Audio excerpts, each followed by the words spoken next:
Good morning from Radiant Lake inside of Algonquin Provincial Park. It's a beautiful morning. We're on a week-long trip out here in the Canadian wilderness. And here's some shots from us trying to get to this beautiful lake and our day off of traveling.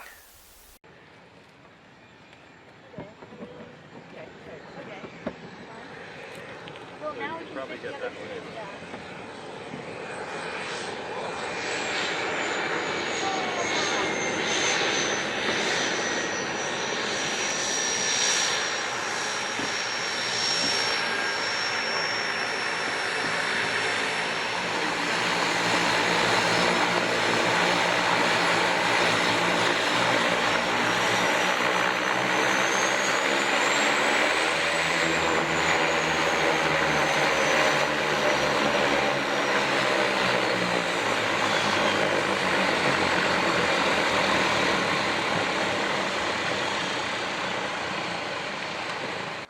As cool as that just was, that's not for us.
Yet.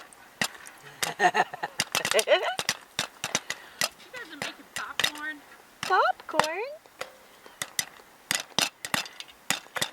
Okay. Okay, take it off. You don't want it to burn. Turn it on.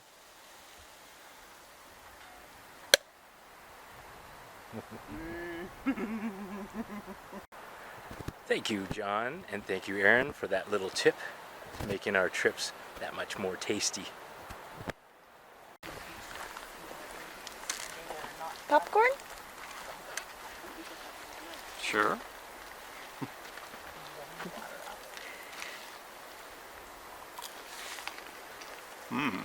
Really good. Hello? Popcorn? Oh my gosh, this looks so awesome. Oh my god. Oh my god, that's so good. Yeah. Oh what my a god. treat. Mm. Take a bunch. Oh my gosh, that's so good. Well, I'm channeling my inner Bill Mason right now. Put the front of your boat into the current and just let her take you downstream.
Somebody in the comments told me that I should use tea bags and just fill them up with coffee instead of making my own coffee filters. And they were right. It's much easier. Fresh coffee in the wilderness. This is a Snow Peak Titanium 600, and this is the top or the bottom of a tomato can, crushed or whole. I don't know the size, I'll put it up here somewhere, but fits perfectly. The trick is, in order to make this a lid, you have to use one of those side cutting can openers, not the ones that pierce through the top, and that gives you a nice clean edge for your lid. And then I just add this little piece of aluminum tape they use for sealing up ducks, and that makes a nice little lid holder that can fold down. You've got to have a lid for your coffee cup. Keeps the forest cruddies out of your coffee. And then it'll be good right down to the last drop.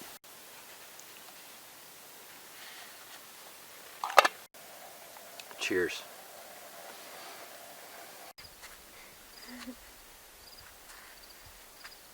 Alright, that's just some of the beach art that we found on the beach, or Steph found on the beach there.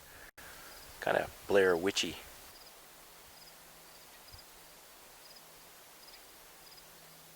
Fibonacci, that Fibonacci thing there that goes on infinitely. What'd you say? Infinite evil? Yes. Let's hope it's not infinite evil.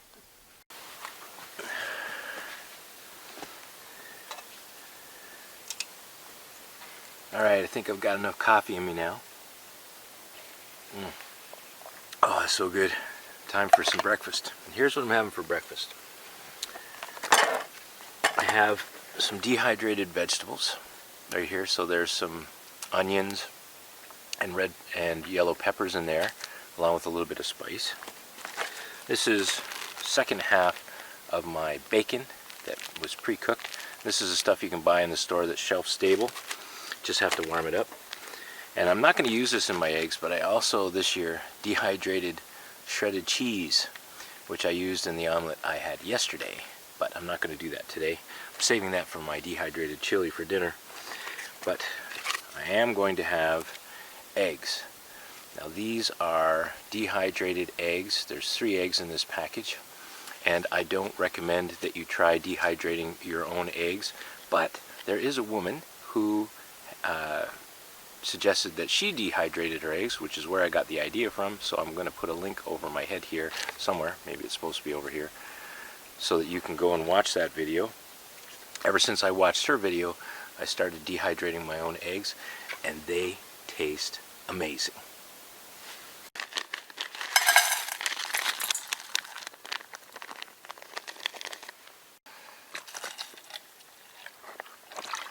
We'll get those vegetables rehydrating.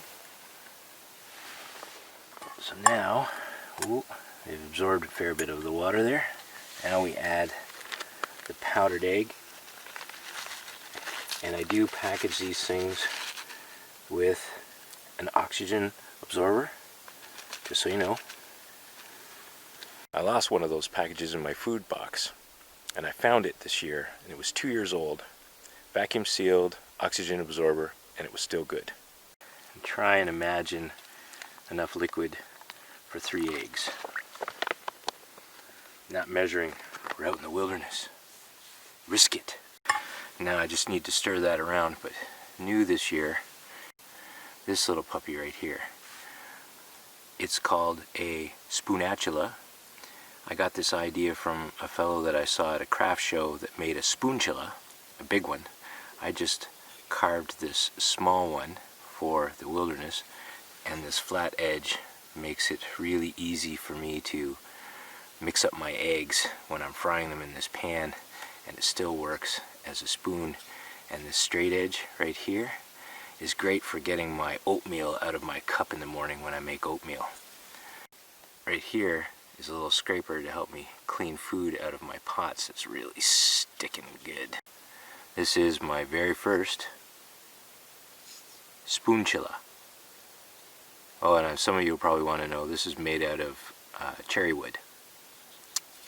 Something to try out. Very, very useful tool in the wilderness. You just want to get those eggs hydrating before you start cooking them. Vacuum sealing tends to make it stick together, so you want to loosen up all those chunks. So when you're all done, you end up with some beautiful scrambled eggs. Check that out. Okay, so it doesn't look beautiful, but it tastes amazing. And nothing's burned on the bottom. We'll better get some bacon on there.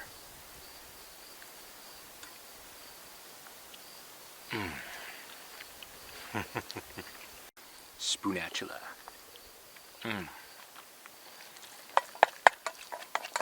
Try it out, guys. It's great for cooking in the wilderness.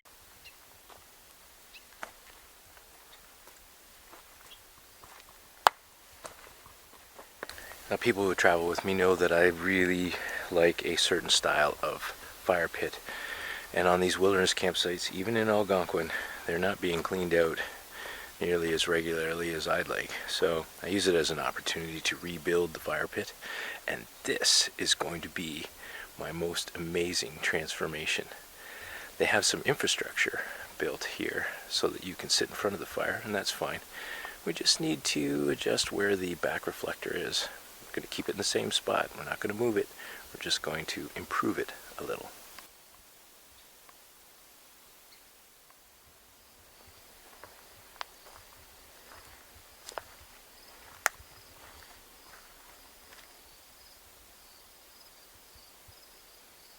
Okay, this is the fireplace when we arrived. Needed a serious rebuild and a clean out. And now, here is the finished product, complete with a back reflector for the chimney effect.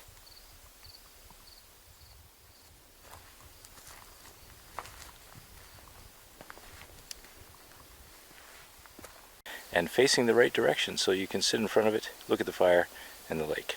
Perfect. So for the next project, we're going to try and make ourselves a couch with the Amazing Wilderness Camp Chair around this beautiful fire pit. Let's time-lapse this and see how it goes.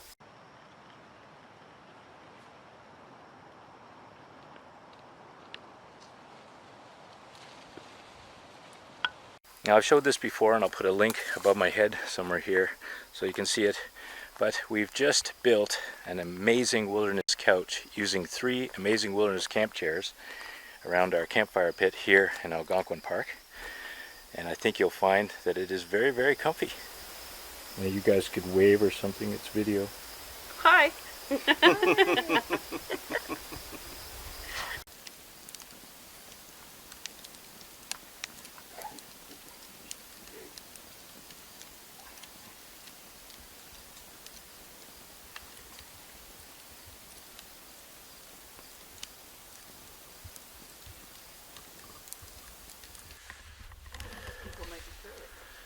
Well, good morning, everyone. We were surprised by a cloudy morning and some rain. That'll get you up early. Time for coffee. But knowing there was wood for a fire worked for me. That got you up? It was a rainy morning this morning, and so I didn't film anything. And as soon as we got packed up in the boat, ready to paddle to our next destination, the rain stopped. You gotta like it when that happens. Count your blessings, as they say.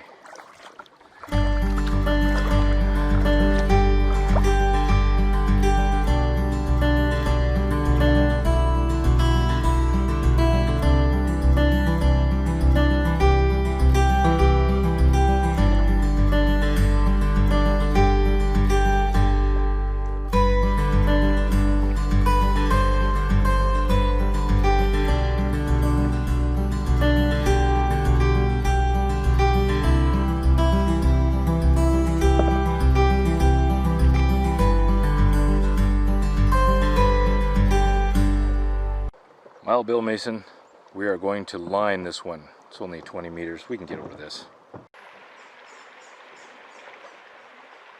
Take a run at it?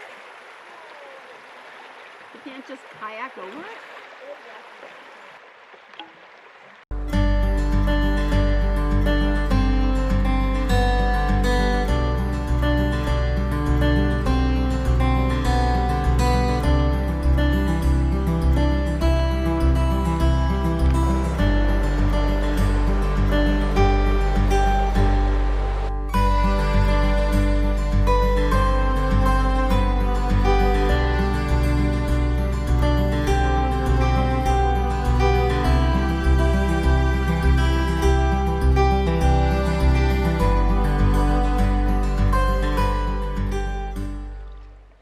Well, good morning again. I know that's a bit strange, but I didn't do any filming yesterday. There was 3, possibly 4 portages to get to this point. I was exhausted, and on top of that, it was raining most of the day, so there wasn't really much of an opportunity to film. And today's our last day.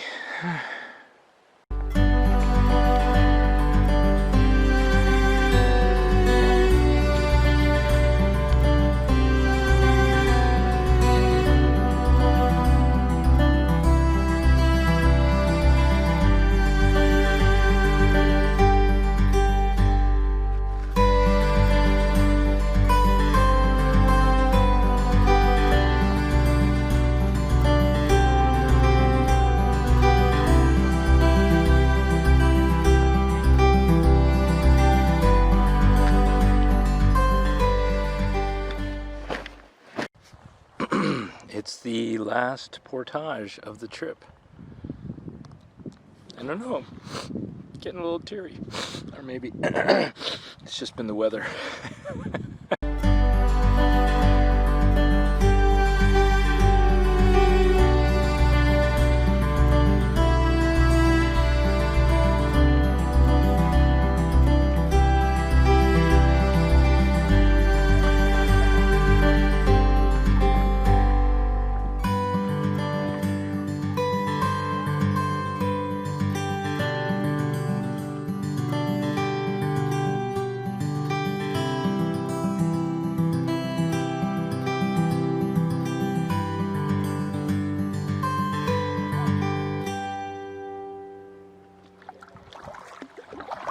Well, I think that's it for the EconoChallenge 2020 trip through Algonquin Park.